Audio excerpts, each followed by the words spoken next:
네, 간밤의 시장과 그리고 앞으로의 시장 방향성 체크해봐야겠죠. 오늘은 와우글로벌 변지환 파트너와 함께하겠습니다. 어서 오세요. 네, 안녕하세요. 저희가 방송 앞선 코너에서 소프트뱅크가 엔비디아의 지분 가지고 있던 걸 다 팔았다. 그리고 코어위브 지금 급락세 이런 부분들 때문에 다시 한번 AI 지금 주가나 이런 위치가 너무 높은 거 아니냐, 우리가 불거졌다라는 이야기를 좀 해드렸는데 이런 부분 좀 어떻게 봐야 될까요?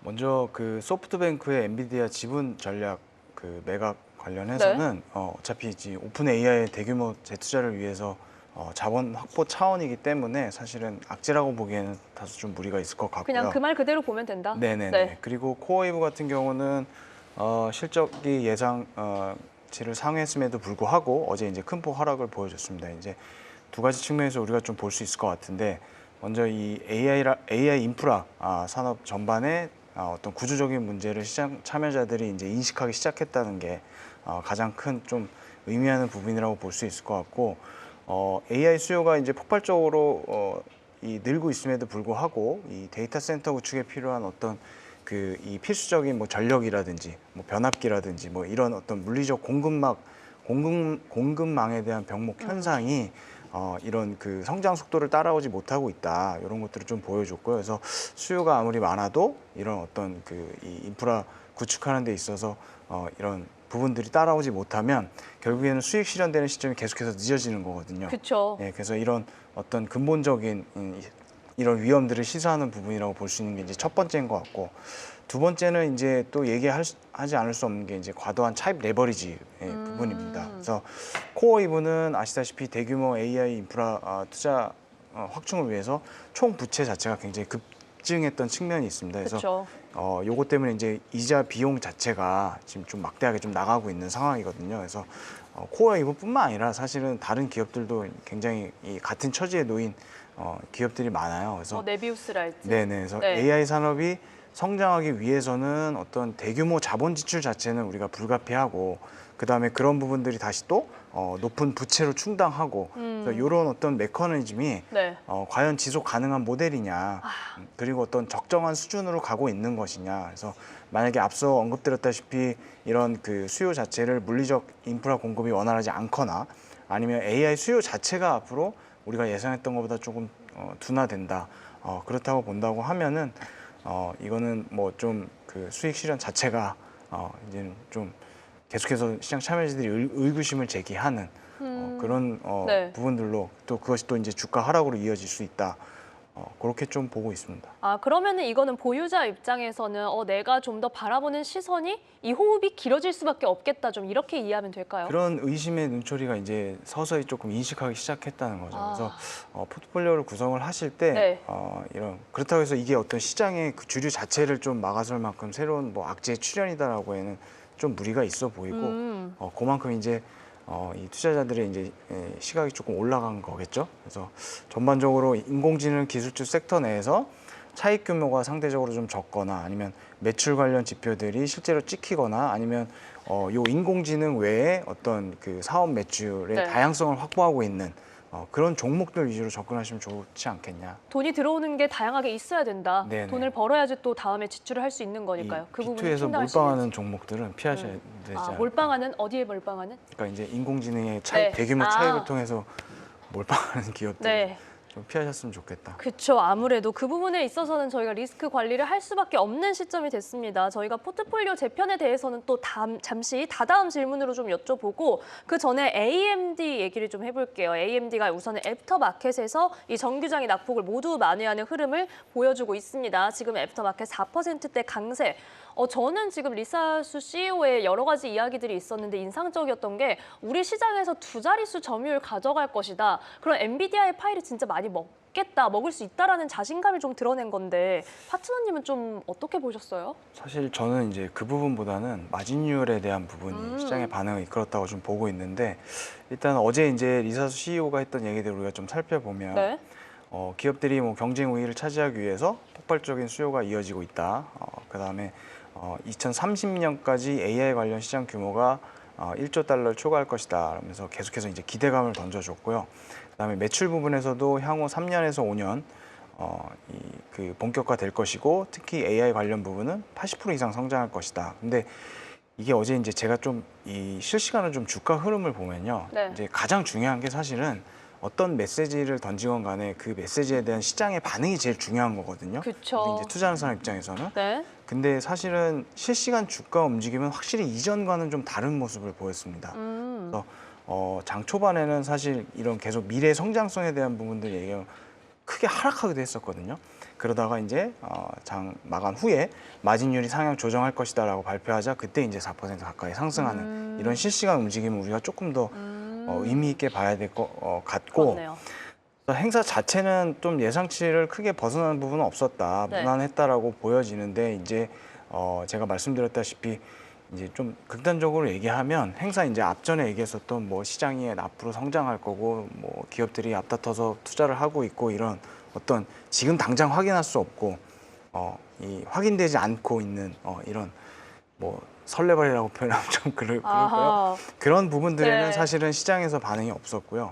그 외에 어떤 마진율을 상향 조정할 것이다. 그래서 향후 기대감만으로는 조금 이제는 상승 모멘텀으로 작용하기에는 좀 부족할 걸로 보이고 실질적으로 네. 당장의 어떤 주가의 기업의 밸류에이션에 영향을 줄 수 있는 부분에 시장이 지금 집중하고 있다. 그래서 이런 최근에 어떤 이 AI 관련 기업들을 바라보는 시장 참여자들의 어떤 좀 엄격한 시선을 엿볼 수 있는 좀 대목이 아니었나 어제 그 이 AMD 행사가 네. 그렇게 좀 보고 있습니다. 정말 딱 파트너님 말씀처럼 이제는 투자자들이 좀 더 엄격하게 숫자를 요구하기 시작했다. 좀 이렇게 이해를 해보면 될 것 같습니다. 다우지수만 홀로 이렇게 사상 최고치를 경신하는 밤을 저희가 좀 오랜만에 보는 것 같아서 시장의 자금이 이제는 헬스케어나 뭐 경기 방어나 이쪽으로 이동하는 게 시작이 된 걸까? 사실 뭐 하루만으로 판단하기는 어렵지만요. 네. 좀 어떻게 봐야 될까요? 아닙니다. 네. 그건 아니고 역시나 오늘도 단호하게. 네, 헬스케어 같은 경우는 1111 필두로 최근 말씀하신 대로 수급이 어느 정도 좀 도는 모습을 그쵸. 보여주고 있습니다. 특히 이제 1111은 지금 시총이 어느덧 그 1조 달러 규모 가까이 좀 커졌거든요. 그래서 이런 것도 특징적인 부분이고 노보노 같은 경우도 상대적으로 1111에 비해서 상대적으로 주가 분위기 좀 보였습니다만 어제 이제 메세라 관련 인수 과정에서 물러나면서 이게 또 이제 주가의 긍정적인 요인으로 작용을 했다. 그래서 7% 가까운 좀 오랜만에 큰 폭 상승을 보여줬고 이 밖에 뭐 머크라든지 뭐 암젠, 뭐 길리어드 사이언스 등 전반적으로 그동안 다소 소외되었던 헬스케어 쪽으로 이제 그 수급이 몰렸습니다. 그래서 섹터 펀더멘탈 요소들을 조금 살펴보면 특히 이제 주목하고 있는 거는 당뇨, 또 비만, 그다음에 메쉬, 그쵸. 즉 네. 간 질환으로 이어지는 대표적인 어떤 이 대사 질환 관련한 시장 전망 자체가 현재 약 한 그 400억 달러 정도로 평가되는데 시장 규모 자체가 지속적으로 증가할 여력이 있다고 보여지고 특히 비만 시장은 지금 주사 처방 인구가 180만 명 정도인데 네. 이게 아직까지도 굉장히 그 초기 시장으로 좀 평가되고 있기 그렇긴 때문에 하죠. 네. 향후 처방 인구가 뭐 10배 이상까지 증가할 것이다. 그래서 좀 시장을 끌고 가는 주도 섹터가 될 거라고는 사실은 좀 보는 것은 무리가 있겠습니다만 최근에 어떤 이 기술 빅테크 기술주들이 조정을 보일 때 어떤 그 차선책으로서 선택을 받을 수 있는 섹터가 되고 있는 걸 또 우리가 지금 목격하고 있기 때문에 어떤 포트폴리오 분산 차원에서 어느 정도 이 헬스케어 바이오는 앞으로는 좀 괜찮을 것 같다. 그래서 네. 이중을 좀 편입하시는 것도 좋을 것 같습니다. 지금 좀 줍줍해도 괜찮다. 네. 네, 그러면은 그 안에서 선별하는 기준은 좀 일라일리처럼 잘 가는 애들을 해야 돼요? 아니면 노보노디스크나 좀 바닥에 있는 애들을 주어야 되나요? 아니요. 아무래도 그 가는 말에? 편입하는 거는 가는 놈으로 가는. 잘하는 놈이 계속 잘할 거다. 네네. 네. 안 될 놈은 계속 안 되더라고요. 네. 아니, 그게 아니면 네. 아니면 그 관련된 ETF들도 많아요. 네, 그래서 그런 ETF들을 조합해서 하시는 것도 방법일 수 있습니다. ETF 혹시 티커 뭐 알려주실 수 지금 있어요? 생각이 그러면 저희 금요일에 여쭤봐도 되나요? 네, 알겠습니다.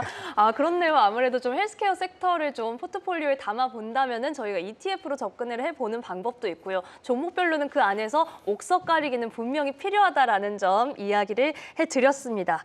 자, 이 밖에도 저희가 시장에서 좀 확인해 볼 변수들이 있는데 우선 트럼프 대통령 같은 경우는 관세, 이 해방의 날 관세 정책과 관련해서 적법성 논란이 이어지고 있는 상황이잖아요. 여기에 뭐 관세와 관련해서 중위소득자와 저소득자에게 $2,000 상당의 배당금을 주겠다. 좀 여론전을 펼치는 그런 모양새더라고요. 이거 어떻게 이어질까요? 네, 그 11월 9일이었죠. 그 소셜 미디어에 이제 뭐 2,000달러씩 배당금 맞아요. 줄 네, 것이다, 주말 뭐 이렇게 사이에. 했었는데 이제 어떤 미국뿐만 아니라 최근 전 세계적인 흐름 자체가 자산시장 양극화가 극심해졌고, 그 다음에 또 물가 상승에서 이런 양극화에 대한 실질적인 수혜를 입지는 못하면서 물가 상승 고통에 시달리고 있는 어떤 그 소득 중하위 계층의 민심 회복을 위한 것이라고 말 그대로 진짜 여론전이라고 좀 보고 있고요. 실제로 최근에 이제 미국에서 선거가 있었는데 다 민주당이 그랬죠. 압도적으로 패배를 맞아요. 했지 네. 않습니까? 근데 이 선거전에서 민주당이 실제로 이제 들고 나왔던 정책들이 뭐 생활비 부담 완화라든지 뭐 재난지원금 뭐 이런 정책들로 승리를 했어요. 그래서 이런 거에 대한 맞불성 정책으로 좀 해석을 해볼 수 있을 것 같고, 근데 이제 뭐 개인적으로 아직까지 뭐 실현 가능성 상당히 낮다고 보고 있고, 실현이 된다고 해도 어떤 뭐 베센트 장관이 얘기했었던 것처럼 직접적인 어떤 현금 살포나 이런 것들보다는 뭐 세액공제라든지 뭐 초과 근무수당 뭐 이런 간접적으로 좀 지원이 될 가능성이 높고, 이마저도 사실 정치권의 반발이 지금 굉장히 세기 때문에 그렇죠. 쉽지는 네. 않을 것이다. 그리고 또 이 정책 자체가 만약에 실행이 된다고 해도 마냥 좋게 볼 수가 없는 게, 표면적으로는 뭐 유동성의 증가로 볼 수는 있겠습니다만, 사실 지금 물가가 높은데 이런 식으로 또 기름을 붓는 격이 될 수가 있거든요. 맞아요. 그렇게 되면 연준 입장에서도 12월 금리 결정 정책을 하는 데 있어서 굉장히 부담으로 작용할 수가 있고, 그다음에 뭐 이런 아무튼 뭐 제가 볼 때는 독이 될 가능성이 큽니다. 아무튼 네. 여러 가지 그쵸, 면에서. 네. 그래서 맞아요. 이거를 마냥 뭐 좋게 볼 거는 아니다. 음. 그래서 좀 근데 아마 안 될 거예요. 실현 가능성도 낮고 된다고 해도 그렇다 해도 굉장히 네. 좀 지금 최근에 이제 트럼프 대통령 안 그래도 그 지지율이 많이 떨어지고 있고, 그다음에 선거 패배가 가져왔던 후폭풍들이 생각보다 지금 당내에서 굉장히 크거든요. 그런 것 같아요. 그래서 네. 그런 어떤 말씀드렸던 소득 중하위 계층이 어떤 민심을 회복하기 위한 립 서비스의 하나 정도로만 의미를 부여하는 게 아직까지는 맞지 않나.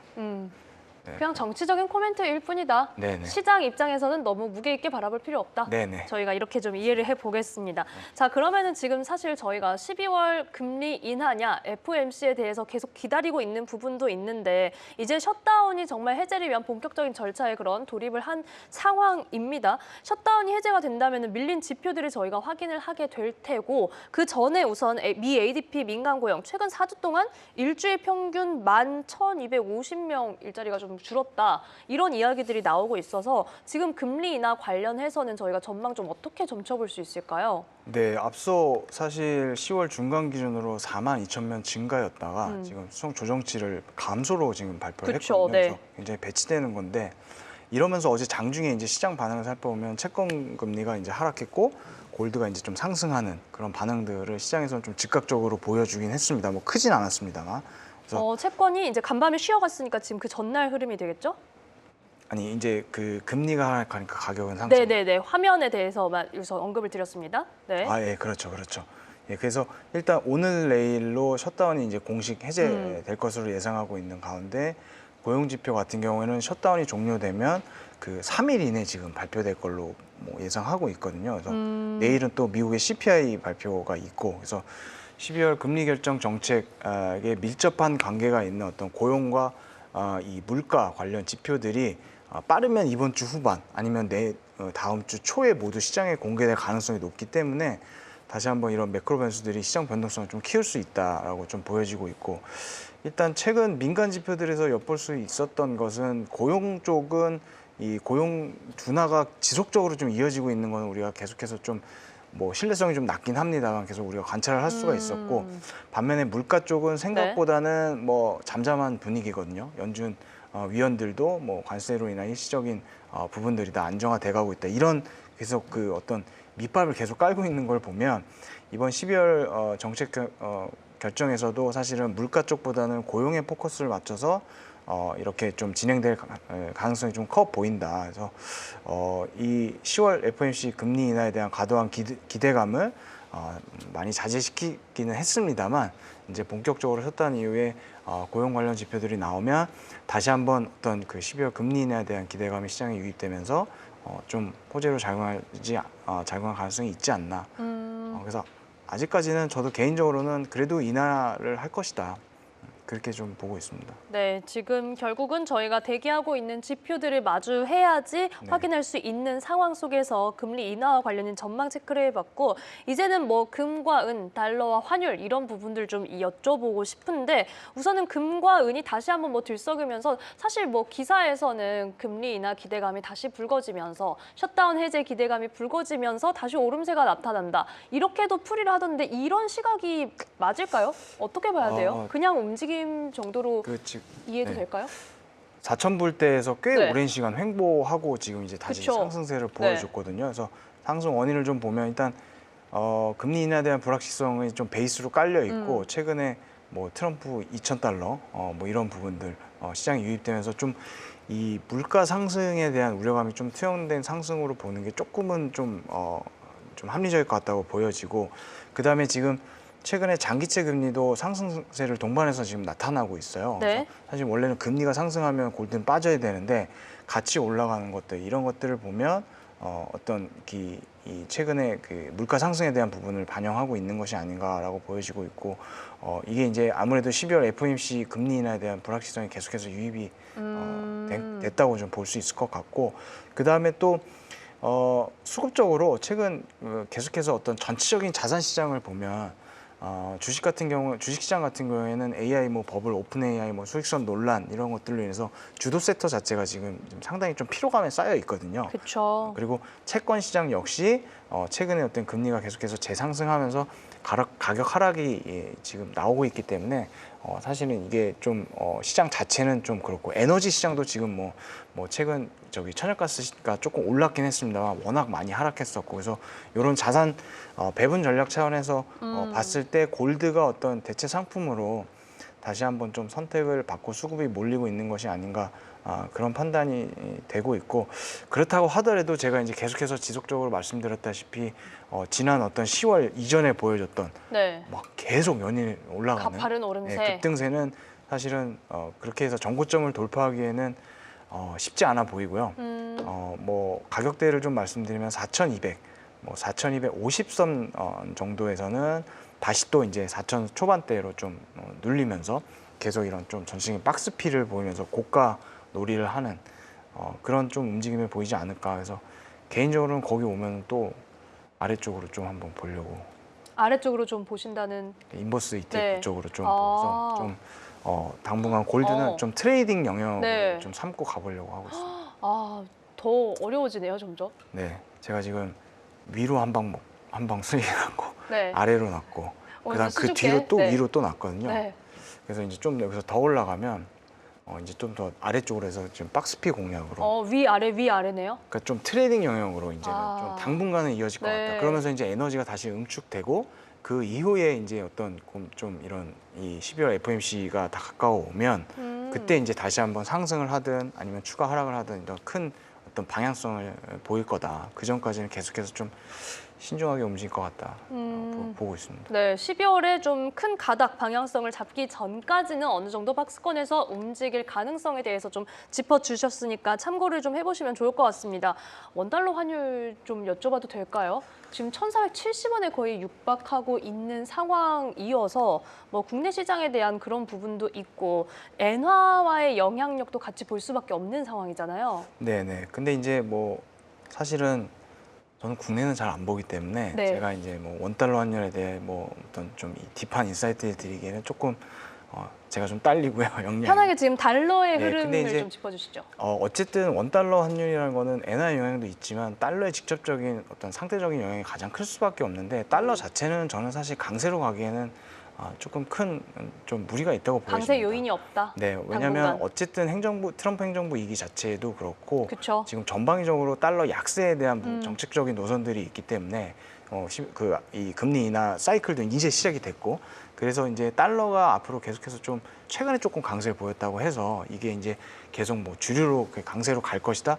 사실 그거는 쉽지 않을 걸로 보이고 원래 기축통화라는 것 자체가 이제 뭐 이렇게 원사이드하게 가기는 쉽지 않아요. 그래서 항상 이런 파동을 그리면서 가는데 계속해서 어떤 이 약달러 기조를 유지하는 가운데 뭐 등락이 있을 것이지 이게 이제 달러 강세가 나오면서 원달러 환율이 또 뭐 1,500원 이상 확 치솟는 그런 거는 사실은 좀 쉽지 않지 않겠나. 지금이 좀 좀 안정화되지 않겠나 앞으로는 원달러 환율은 네. 그렇게 보고 있습니다. 엔화는 혹시 엔화 최근에 저 주변에 투자하는 분들이 좀 늘어나는 것 같아서. 엔화는 뭐 사실은 그 다카이치 사나이 정권이 이 매개가 됐던 부분이 크죠. 그 시점이 굉장히 좀 변곡점이었고 그렇죠. 원래 그럴 그전에는 수밖에 없죠. 고이즈미 신주로가 되는 거였는데 갑자기 이제 벼랑간 급부상하면서. 되면서 이제 엔화 약세를 보여주고 있는데 엔화 약세 자체는 사실은 엔화도 마찬가지입니다. 이 엔화도 기축 통화의 하나고 달러 인덱스를 포함하는 통화이기 때문에 단기간에 뭐 급등하고 뭐 이런 것들은 특히 이제 BOJ 자체가 그런 거를 굉장히 좀 경계해요. 급등하고 작년 8월 달 이후로 그래서 계속해서 어떤 약세는 이어지겠습니다만 말씀드렸다시피 달러 자체가 이제는 금리 인하 기조로 계속 갈 거라고 본다면 엔화도 거기에 맞춰서 계속해서 좀 약세를 지속해서 막 뭐 900원 초반대라든지 뭐 지난번처럼 800원대로 간다던가 이런 거는 사실은 쉽지 않다. 그래서 계속해서 좀 900원 초반대, 중반대, 초반대를 가겠지만 여기서 더 밑으로 좀 공격적으로 내려가는 거는 쉽지 않을 걸로 보여지고 있다 해서 저도 사실 엔화 가지고 있습니다. 아, 네. 네. 마지막 한 줄이 항상 제일 중요하네요. 네. 네. 그래서 뭐 여기서 조금 등락은 있을지언정 뭐 크게 사실은 하락할 것 같지는 않다. 왜냐면 네. 지금 일본도 물가 상승에 대한 이 불멘 소리가 대내적으로 굉장히 크거든요. 그쵸. 이런 부분들을 또 이 우에다 총리가 계속해서 모니터링 한다고 밝혔기 때문에 엔화도 뭐 크게 여기서 내려갈 것 같지는 않습니다. 그래도 여기서 뭐 급하게 올라갈 것 같지도 않고요. 그렇죠. 그래서 지금 시간이 좀 상황에서. 필요한 상황이다. 네. 네. 알겠습니다. 시간을 두고 지켜보겠습니다. 가장 중요한 얘기 해줄 때 눈이 반짝거리셔서 제가 이걸 꼭 카메라에 담아드리고 싶은데 저희 파트너님이 항상 이제 시장에 대해서 워낙 단호하게 말씀을 좀 해주시다 보니까요. 최근에 새로운 별명이 좀 생겼어요. 또 생겼나요? 네, 변노노라고 일단 아닙니다라고 시작하고 말씀을 해주신다고. 근데 사실 최근에 시장을 두고 워낙 갑론을박이 많다 보니까 저희 이렇게 파트너님의 좀 단호한 코멘트가 필요할 네. 때가 있거든요. 이번 주는 시장 방향성 저희 어떻게 봐야 돼요? 사실은 지난주에 제가 나와서 얘기했을 때 네. 시청자분들이 사실 제가 얘기하는 거는 잘 안 드시는 것 같아요. 알맹이는. 왜요? 제가 이제 지난주에 22,600선 마지노선으로 그쵸, 네. 조정 가능성이 있고 네. 거기 오면 맞아요. 미리는 사야 된다고 했는데 22,580선까지 왔다가 강한 반등을 보여줬거든요. 그래서 개인적으로 그때 왔을 때 이제 저도 매수를 많이 해서 했는데 제 멘트에 좀 집중을 하시고 자꾸 중요한 건 딴 데 있었는데. 보여주는 거나 네. 이런 거는 근데 이제 제가 지난주에 말씀드렸던 거는 지난주 후반이랑 이번 주 초까지 좀 조정 장세가 보여질 거다. 그리고 그거는 이제 마지노선이 22,600선이 될 거다 했는데 그게 금요일 날 하루 만에 나왔어요. 사실 그날. 그래서 오전장에 22,580 갔다가 오후장에 그걸 장중 조정으로 마치고 확 다 끌어올려 버렸거든요. 그렇죠. 그래서 지금은 사실은 조금 애매한 상황입니다. 사실은. 네, 그래서 조정 장세가 그래도 뭐 하루 이틀이라도 좀 이어졌으면 거기서 이제 저희가 좀 종목이라든지 선별을 해서 들어갔을 텐데 장중 조정에 그치는 바람에 너무 빨리 이제 반등이 나오는 바람에 조금은 그러니까요. 애매한 대응하기 쉽지 부분이 않은. 있긴 합니다만 사실은 그런 부분들을 봤을 때 아직까지 시장의 대기 자금이 그래도 충분하다. 유동성 자체는 아직까지 충분하다는 걸 우리가 이제 확인을 할 수가 있었고 그 빅테크 기업들의 매수 탄력성 자체는 떨어진 거는 맞습니다. 그래서 아직까지 회복이 못했다고 좀 보여지고 있고 어제도 좀 왜냐하면 월요일 같은 경우는 이제 셧다운 이슈가 나오면서 이제 급격하게 올라갔던 일제히 거고 그랬지만. 어제는 또 코어이브 놈이 또 말썽을 네. 부리면서 또 시장 심리가 아직까지는 회복을 못했다. 그래서 과도한 좀 집행은 조금은 좀 우리가 경계를 좀 해야 되지 않을까 지금은. 그리고 이제 어제 케빈 헤셋이라고 하는 미국 경제 고문이 있어요. 미국의 백악관 경제 고문이 미국 경기에 대해서 어떤 긍정적인 시그널을 좀 보냈거든요. 연준 의장 후보로도 꼽히는 맞습니다. 분이잖아요. 그러면서 시장이 좀 소폭 반응을 했습니다. 그래서 이런 것들을 보면 지금 어찌됐든 제일 중요한 거는 셧다운이 오늘 내일 내로 해제가 되고 그다음에 이번 주 후반, 그다음에 다음 주 초에 이제 실물 정부 지표들이 발표가 될 텐데 이렇게 발표됐을 때 시장이 어떻게 반응할지가 사실은 이 다음 주로 이어지는 시장의 어떤 상승 모멘텀이 될 거거든요. 근데 이제 어제 보면 이 경기에 대한 부분들을 좋게 얘기했을 때도 시장이 조금 좋은 반응을 보였었고, 그다음에 어제 고용 관련해서 지표가 이제 안 좋게 나오면 이제 10월달 소위 이제 물 건너갔던 금리 인하 기대감이 다시 부각이 되면서 또 이제 호재로 작용할 수 있고 이렇다고 본다면 다음 주에는 사실은 이 계속해서 좀 상승 추세를 좀 유지하지 않을까. 근데 이제 그렇다고 보면 조정 시에 좀 이번 주에 우리가 좀 샀었어야 되는데 그거는 사실 지금 좀 지수대 자체는 좀 매력적인 지수대는 아니다. 그래서 좀 낙폭 과대된 종목들 위주로 네. 너무 이 공격적인 그 비중 확대보다는 좀 간만 보시는 정도로만 이제 아니면 이제 지금 가지고 계신 분들이 있으니까 그런 분들은 계속 홀딩해서 가져가시면 제일 좋고요. 일단 보유하시는 분들은 홀딩, 저희는 좀 다음 주를 기다려보면서 이번 주는 조심스럽게 지켜보는 분위기로 가져가겠습니다. 자, 오늘 밤에도 이제 연준 인사들의 발언이나 이런 것들도 이어질 예정인데 이 부분은 오늘장 전략은 지금 사실 거의 다 말씀을 해주셔서 일정만 간략하게 짚어주실까요? 뭐 보스틱, 그다음에 월러, 스티브 마이런, 또 중도 성향의 윌리엄스, 그래서 비교적 좀 비둘기 편에 가까운 인사들이 있어요. 그래서 이런 것들도 시장에 좀 우호적인 발언을 할 수 있지 않을까라는 생각이 들고 있고, 어쨌든 기술주들의 투자 심리 회복이 관건인 것 같습니다. 근데 이제 목요일 날, 오늘 밤보다는 목요일 날 그 어플라이드 머티리얼즈가 실적을 또 발표를 하거든요. 그래서 그런 실적을 통해서 다시 한번 시장이 코어 EV에서 이 시장을 가능해 볼 가능성이 있기 때문에 이런 일정들을 살펴보시면서 좀 대응하면 좋지 않을까. 네. 좋습니다. 이 부분 저희는 함께 체크를 해보면서 시장 대응해 보도록 하죠. 자, 오늘 시장 관련된 도움 말씀에 와우글로벌 변지환 파트너와 함께했고요. 시장 전략 함께하실 분은 저희 화면 내용 참고해 주시면 감사드리겠습니다. 자, 변지환 파트너님 여기서 보내드릴게요. 고맙습니다. 네, 고맙습니다.